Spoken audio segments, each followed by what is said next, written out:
പത്രം വായിച്ചില്ലയോ? പുതിയ ആഭ്യന്തരമന്ത്രിയുടെ കൽപ്പന. വയറ് ഉറയ്ക്കാൻ പോലീസുകാർ രാവിലെ ഓടണമെന്ന്. ഞാൻ പണ്ടേ ഓടാറുണ്ട്. എന്റെ കർത്താവേ, കുതിരയ്ക്ക് വെച്ച കഴുതയ്ക്കും ഉണ്ടോ? എന്റെ ഈശോയെ, ഞാൻ സാറിനല്ല ഉദ്ദേശിച്ച. ഓ, നല്ല മസില. അളിയ, ഒരു മിനിറ്റ്. അയ്യോ, അതിനല്ല. എന്ത് ചെയ്യാനാ?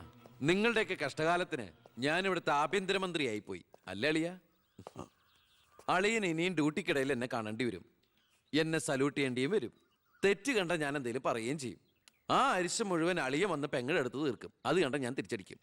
അങ്ങനെ അടിയും തിരിച്ചടിയൊക്കെ ആയിട്ട് പോണ്ടതാണോ അളിയ നമ്മുടെ ഈ മാതൃകാ കുടുംബം? ഒന്നുമില്ലെങ്കിലും നമ്മൾ അളിയനും അല്ലേ അളിയ? അതുകൊണ്ട് ഞാൻ ഇരുത്തി ചിന്തിച്ചൊരു തീരുമാനം എടുത്തു. സെൻട്രൽ ഹോം ഡിപ്പാർട്ട്മെന്റിലേക്ക് അളിയനൊരു ട്രാൻസ്ഫർ ഓൺ ഡെപ്യൂട്ടേഷൻ. ഓർഡർ. നാളെ തന്നെ ജോയിൻ ചെയ്യണം. All the best. എങ്ങോട്ട്? ബീഹാറിലേക്ക്. ബീഹാറിലേക്കോ? ബീഹാർ ബെസ്റ്റ് സ്ഥലമാണ് അളിയ. നോ, എനിക്ക് പറ്റില്ല. നിനക്കെന്നെ ശരിക്കും അറിയില്ല. എന്താ അളിയ ഇങ്ങനെ? ചില തെണ്ടി പിള്ളേരെ പോലെ. ഇത് ഗവൺമെന്റ് ഓർഡർ അല്ലേ? അത് ഹോം മിനിസ്റ്റർ നേരിട്ട് തരുന്നത്. അനുസരിച്ചേ പറ്റൂ. എന്താ ഇവിടെ? ASP അളിയനെ മന്ത്രി അളിയൻ ബീഹാറിലോട്ട് തട്ടി. മന്ത്രിയുടെ ഭരണപരിഷ്കാരങ്ങൾ കുടുംബത്തും. ബീഹാറിലേക്കോ? ബീഹാർ ബെസ്റ്റ് സ്ഥലമാണമ്മേ. അല്ല, ഈ ബീഹാർ എന്ന് പറയുമ്പോ എടീ, ബീഹാർ ഗംഭീര സ്ഥലാ. നീ വിഷമിക്കണ്ട, നീ പതുക്കെ പോയാ മതി. പേടിക്കാനൊന്നുമില്ല സാറേ. അവിടെ ചെന്ന് ലല്ലു പ്രസാദുമായി ഒരു ടൈപ്പ് ഉണ്ടാക്കിയാൽ കുശാലല്ലേ കുശാൽ. അയ്യോ ചേടാ, കുടുംബത്തൊരു മന്ത്രി ഉണ്ടായാൽ അതുകൊണ്ട് ഗുണം ഉണ്ടാകേണ്ടത് കുടുംബക്കാർ. ഇതിപ്പോ അളിയന് വേണോ ഗുണം? അളിയന് ഈ ചിറാപ്പുഞ്ചി എങ്ങനെയാ? ചിറാപ്പുഞ്ചി? ആ, ചിറാപ്പുഞ്ചി ബെസ്റ്റ് സ്ഥലമാണ് അളിയ. അവിടെ IAS-കാർക്ക് എന്താ ഡിമാൻഡ് എന്നറിയോ? നമുക്കൊരു കൈ നോക്കിയാലോ? നീ ബ്രേക്ക്ഫാസ്റ്റ് എടു. അയ്യോ, അമ്മ പേടിച്ചു പോയോ? നമുക്ക് അച്ഛനെ നാഗാലാൻഡിലേക്ക് തട്ടിയാലോ? പോടാ അവിടുന്ന്.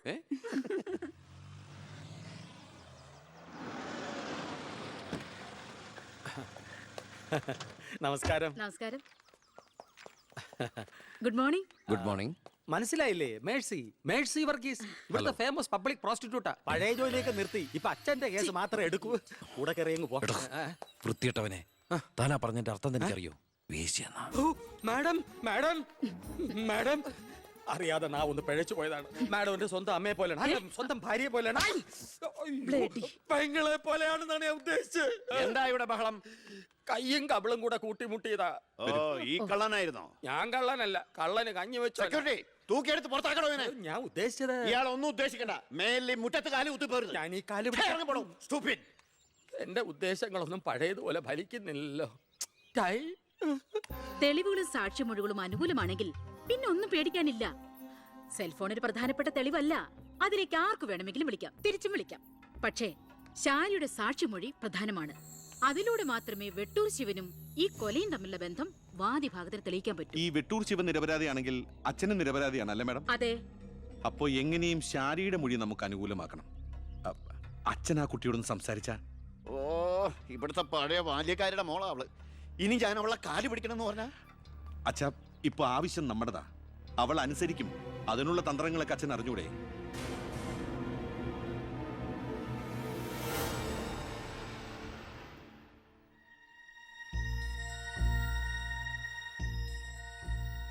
കുറെ നാളായി ഞാൻ വിചാരിക്കുന്നു ഇങ്ങോട്ടൊക്കെ ഒന്ന് ഇറങ്ങണം എന്ന്. സത്യം പറഞ്ഞ സമയം കിട്ടാറില്ല. അല്ല, ഇവളെങ്ങനെ നിർത്തിയാ മതിയോ? കെട്ടിച്ചുടണ്ടേ? കല്യാണ ചെലവൊക്കെ ഞാൻ ഏറ്റവും പറ്റിയ പയ്യനെയും കണ്ടെത്താം.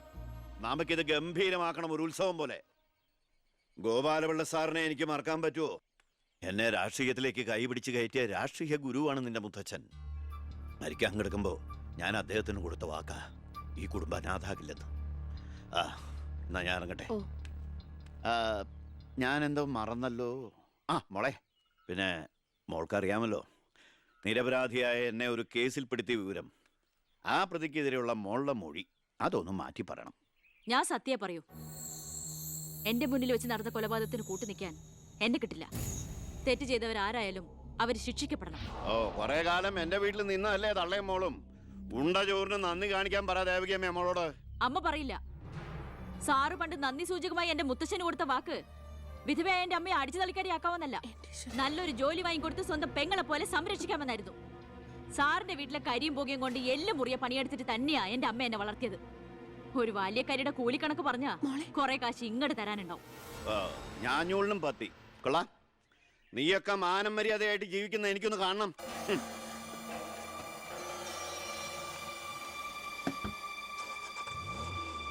എടാ ഞാനാ. എന്താ അച്ഛാ? ഏയ് നടക്കില്ലടാ. ഇന്ന് അച്ഛൻ അവളുടെ അടുത്ത് പോയി, നാളെ അവൾ അച്ഛൻ്റെ അടുത്ത് വരണം. അച്ഛൻ സമാധാനമായിട്ടിരിക്കെ, ബാക്കിയൊക്കെ ഞാൻ നോക്കിക്കോളാം.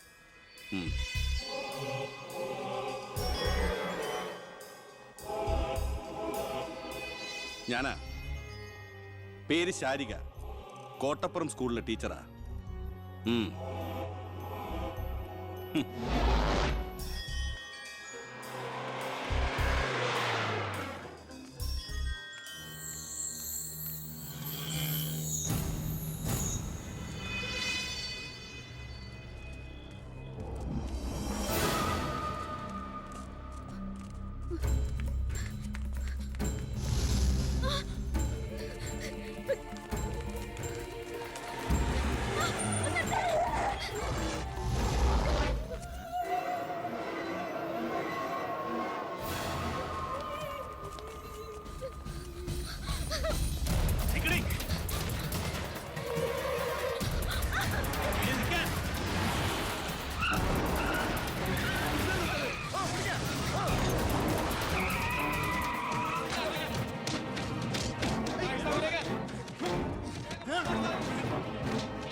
മാഡത്തിനടുത്ത് എപ്പോഴും ശ്രദ്ധ വേണമെന്ന് ഹോം മിനിസ്റ്ററുടെ ഓർഡർ ഉണ്ടായിരുന്നു.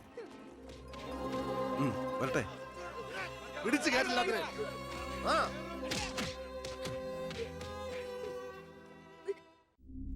ആ ഗുണ്ടകളെല്ലാം മണിക്കൂറുകൾക്കുള്ളിൽ ജാമ്യത്തിറങ്ങിപ്പോയി സർ. അവർക്ക് വേണ്ടി ക്യൂ നിൽക്കുകയാണ് ആവശ്യക്കാർ. ഈ നാട്ടിൽ ഇടത്തരക്കാരും പാവങ്ങളും ഒക്കെ ഗുണ്ടകളെ കൊണ്ട് പൊറുതി മുട്ടിയിരിക്കുകയാണ് സാർ.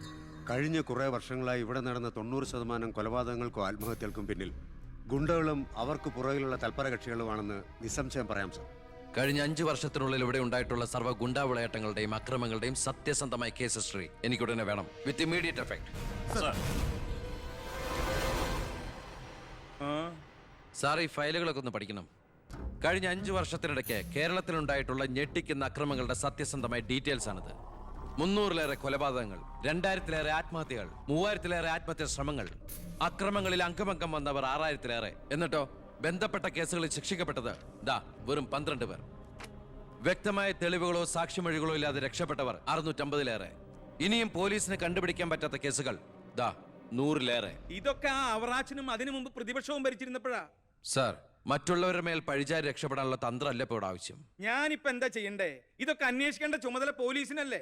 സമയമുണ്ടെങ്കിൽ താൻ തന്നെ പോലീസിനെ കൊണ്ട് അന്വേഷിപ്പിക്കടോ. താങ്ക് യു സാർ, ഈ പെർമിഷൻ മാത്രം മതി. നിക്ക് ഞാനൊരു ആവേശത്തിന് പറഞ്ഞു എന്ന് വെച്ച് എന്താ തന്റെ ഉദ്ദേശം?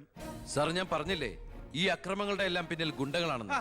അതൊക്കെ ആർക്കും അറിയാൻ പാടില്ലാത്തത്. എങ്കിൽ പിന്നെ ഈ ഗുണ്ടാവിളാട്ടം നമുക്ക് അങ്ങ് അവസാനിപ്പിച്ചൂടെ സാർ?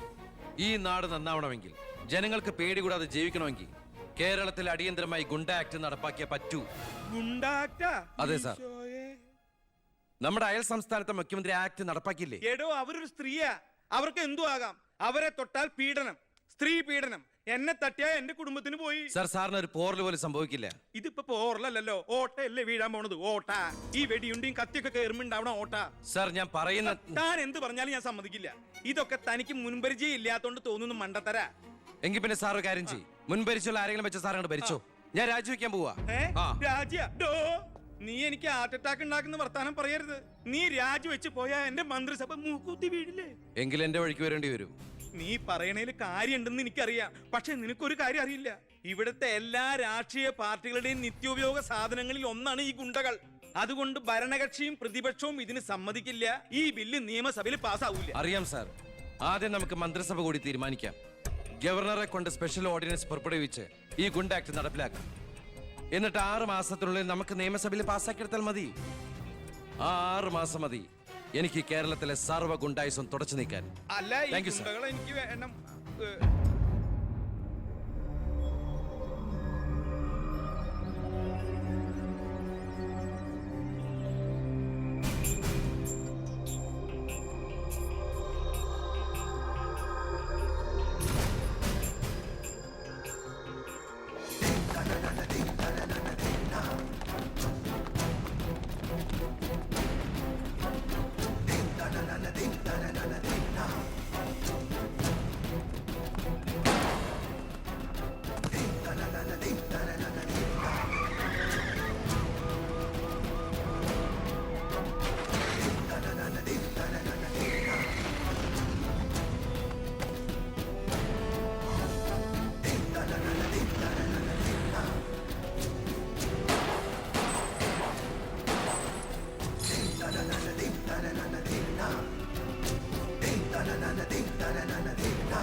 ഇതാ ചാവി. എന്നാ ഞങ്ങൾ ഇറങ്ങട്ടെ. ഓ ആയിക്കോട്ടെ.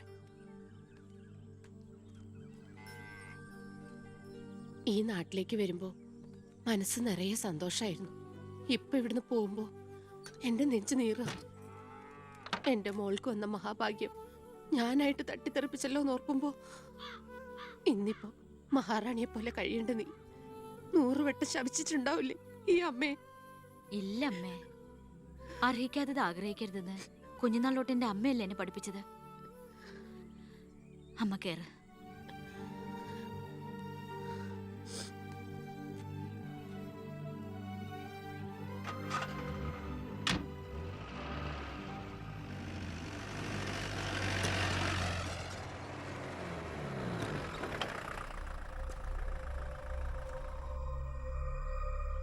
നിർത്തി വണ്ടി എടുക്കല്ലേ.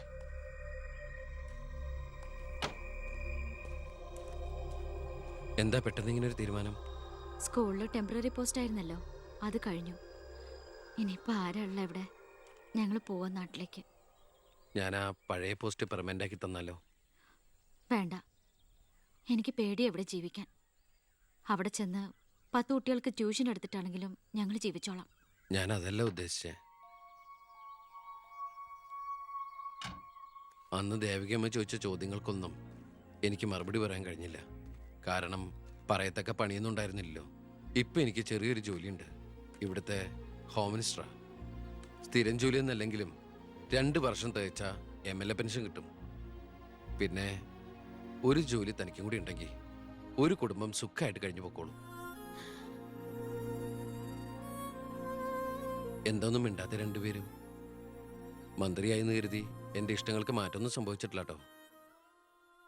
അമ്മേ, ഒരിക്കൽ കൂടി ഞാൻ ചോദിക്കുക, എനിക്ക് കല്യാണം കഴിച്ച് തന്നൂടെ ഇവളെ?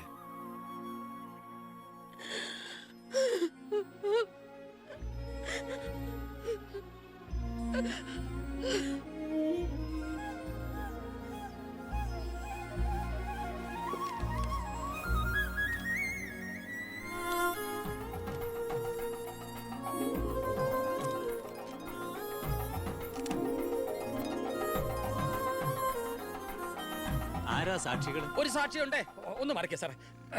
ജോസഫ് വർക്കി, കുണ്ടാലി തെക്കേതിൽ, ചിറ്റാരിക്കര. ഈ ധന്യ മുഹൂർത്തത്തിന് സാക്ഷിയാകാൻ ഒരവസരം എനിക്ക് തരണം. ദാ ഇവിടെ. അങ്ങോട്ട് മാറി നിൽക്കണോ? മാറിയിക്കാൻ പറഞ്ഞപ്പോ ഓക്കെ. തട്ടിപ്പും വെട്ടിപ്പും ഒക്കെ നിർത്തി ഇനിയുള്ള കാലം ഒരു നല്ല മനുഷ്യനായിട്ട് ജീവിക്കണമെന്നാണ് എൻ്റെ ആഗ്രഹം. നല്ലതാ. മന്ത്രിയോടൊപ്പം നടന്നില്ലെങ്കിൽ വീട്ടിലും നാട്ടിലും ഒരു പട്ടിയുടെ വില പോലും എനിക്ക് കിട്ടില്ല. എന്നെ കൈവെടിയരുത്. ഞാനൊന്ന് ആലോചിക്കട്ടെ. എന്താ ഈ പത്രക്കാരും പോലീസുകാരും കാണിക്കുന്നത്? മന്ത്രി വൈഫ് ഒന്ന് പുറത്തേക്ക് ഇറങ്ങിക്കോട്ടെ. ഇന്നത്തെ കൊരകന്റെ പൂമാല കിട്ടിയ പോലെ തിരക്ക് ഉണ്ടാക്കണ എന്താന്നാ ഞാൻ ഉദ്ദേശിച്ചേ.